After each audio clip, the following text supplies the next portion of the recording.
Mukunda jewellery మొట్టమొదటి factory outlet హనుమకొండలోనే అతిపెద్ద jewellery mart December 14న గొప్ప ప్రారంభం.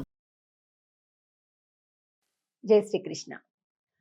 ఆండాళ్ తిరువడిగళే శరణం. మార్గశీర్ష మాసంలోకి ప్రవేశించేశాం. ఈ రోజు నుండి ధనుర్మాస వ్రతం ప్రారంభమవుతుంది. మొదటి రోజు మొదటి పాసురం. నిదానంగా ద్రవిడ పాశురాన్ని, ఆండాళ్ తల్లి నోటి నుండి వెలువడినటువంటి పాశురాన్ని చెప్తాను. ఒక్కొక్క పదాన్ని చూస్తూ జాగ్రత్తగా అనుసరించి పాసుర విన్నపం చేద్దాం. మొదటి పాసురాన్ని విశేష పాసురము అంటారు. మామూలుగా 2 సార్లు చదవాలన్నమాట. మేము ఇప్పుడు ఒక్కసారి చదువుతాం, కానీ మీరు దీన్ని 2 సార్లు చదవాలి. కొన్ని విశేష పాసురాలు ఉంటాయి. 1వ పాసురం, 3వ పాసురం, 16వ పాసురం, 18వ పాసురం, 24వ పాసురం, 27, 28, 29, 30 ఈ పాసురాలు. వీటన్నింటినీ విశేష పాసురాలు అంటారు. సరే, మొదటి పాసురం ప్రారంభించుకుందాం.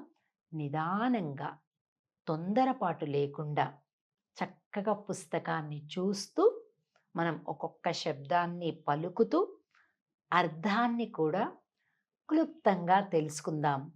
పాశురం చదివేటప్పుడు ఆ అర్థాన్ని అనుభవిస్తూ, భావన చేస్తూ మళ్ళీ తిరిగి 2సారి చదవండి.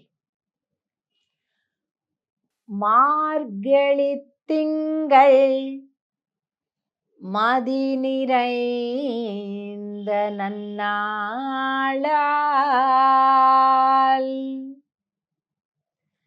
நீராட போதுவீர் போதுமினோ நேரிழையீர் சீர்மல்கும் ஆய்ப்பாடி செல்வச் சிறுமீர்கள் கூர்வேல் கொடுந்தொழிலன் நந்தகோபன் குமரன்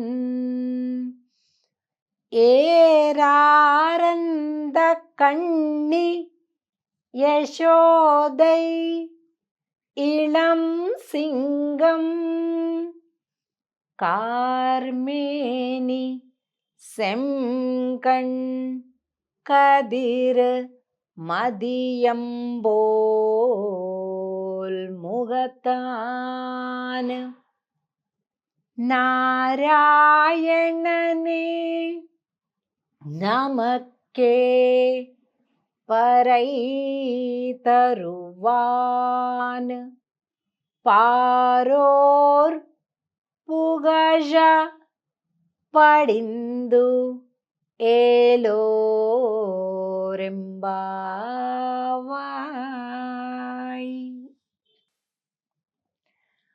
మార్గళి తింగళ్. ఈ మాసానికి ఏం పేరు? మార్గశీర్ష మాసము అని కూడా పేరు. శ్రీమద్ భగవద్గీతలో కృష్ణ భగవానుడు చెప్పాడు, మాసానాం మార్గశీర్షోహం. నేను అన్ని మాసాలలోకి కూడా మార్గశీర్ష మాసము నా రూపమే, నేనే అని చెప్పాడు స్వామి. అటువంటి దివ్యమైన మాసం వచ్చిందమ్మా. ఈ నందగోవ్రజంలో ఉండేటటువంటి వీళ్ళందరూ కూడా, నందవ్రజంలో ఉన్నటువంటి గోపికలందరూ కూడా మనం స్నానమాడాలి, స్వామి దగ్గరకు వెళ్ళాలి, వ్రతం చేయాలి. ఆ వ్రతం చేయటానికి ముందుగా స్నానం చేయాలి. అందరూ కలిపి రెండహో అని ఒకరికొకరు పిలుచుకుంటూ ముందుకు సాగేటటువంటి వ్రతమే తిరుప్పావై వ్రతం. చాలా ఆశ్చర్యంగా 30 పాసురాలలో 27, 28, 29 ఎన్ని పాసురాలు గడిచినా ఇంకా స్నానానికి వెళ్దాము అనే కనిపిస్తుంటుంది. ఏమండి, ఇదే వ్రతం ఇంకా స్నానమే పూర్తి కాకపోవటం ఏంటి, 30 పాసురాలు అయిపోవడం ఏమిటి అనే సందేహం చాలామందికి వస్తుంది. ఈ వ్రతానికి ఇంకొక పేరేంటంటే స్నాన వ్రతం అని పేరు. స్నానం అంటే నీళ్లతో చేసేదే అని మాత్రమే కాదండి. తిరుప్పావయి గొప్ప నిధండి. ఎంత తవ్వుతూ ఉంటుంటే అన్నన్ని గొప్ప అర్థాలు బయటకొస్తుంటాయి. పైకి చూడడానికి స్నానం అంటే మామూలుగా నీళ్లతో చేసేటటువంటి కొలనులో చేసేటటువంటి ఈ స్నానం అనుకుంటారు.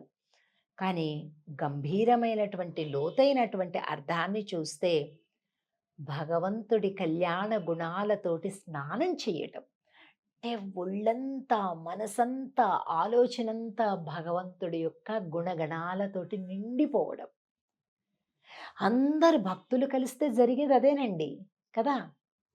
కనుక స్నానమాడదాం రండి అంటూ చెలికత్తెలతోటి, స్నేహితురాళ్ళతోటి, బంధువులతోటి అందరూ ఒకరికొకరు పిలుచుకుంటూ ముందుకు సాగేటటువంటి వ్రతం. మనకేమర్థం అవ్వాలి?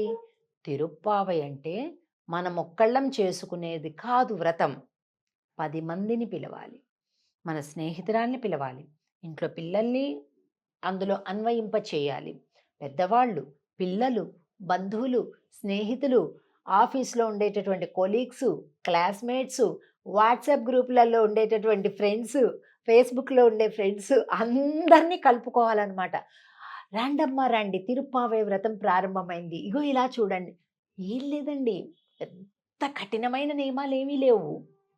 కేవలం తెల్లవారుజామున లేవడం, కూడని ఆహారాలు తినకుండా ఉండడం, కూడని మాటలు మాటలాడకుండా ఉండడం, ఇలాంటి కొన్ని చిన్న చిన్న నియమాలు రెండవ పాశురంలో చెప్తారు. అది తెలుసుకుందాం.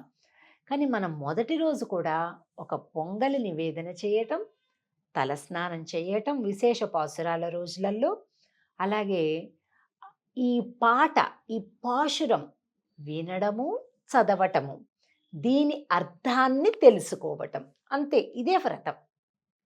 కనుక అమ్మా, మంచి పౌర్ణమి రోజులు ప్రారంభమయ్యాయి.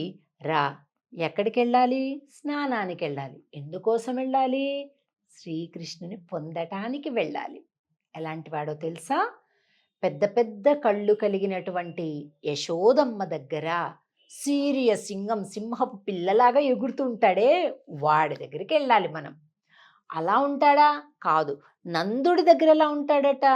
చాలా వినయంగా ఉంటాడట. తండ్రి దగ్గరేమో భయభక్తులతో వినయంతో ఉంటాడట. తల్లి దగ్గరేమో ఎగిరెగిరి పడుతూ ఉంటాడట. సూర్యుడు, చంద్రుడు తన నేత్రాలుగా కలిగినటువంటి వాడు మన ఎదురుగా చిన్న పిల్లవాడిలాగా ఉన్నాడు. కానీ ఎవరనుకున్న అమ్మ, నారాయణుడు, సాక్షాత్తు నారాయణుడే మన నందవ్రజంలోకి వచ్చాడు. పదండమ్మ పోదాం, స్నానమాడదాం, స్వామి దగ్గరకు వెళ్దాం అని అంటూ పారోరు పుగజ, ఊరు వారందరూ చూసి పొగిడేలాగా గొప్పగా చేద్దాం మనం మన వ్రతాన్ని అని చెప్తున్నారు ఈ పాశురంలో. కనుక ఈ పాశురాన్ని చక్కగా నిదానంగా మళ్ళీ తిరిగి ఇప్పుడు ఈ పదాల అర్థాలను భావన చేసుకుంటూ రెండవసారి కూడా చదవండి. జై శ్రీకృష్ణ. ఆండాళ్ తిరువడిగళే శరణం.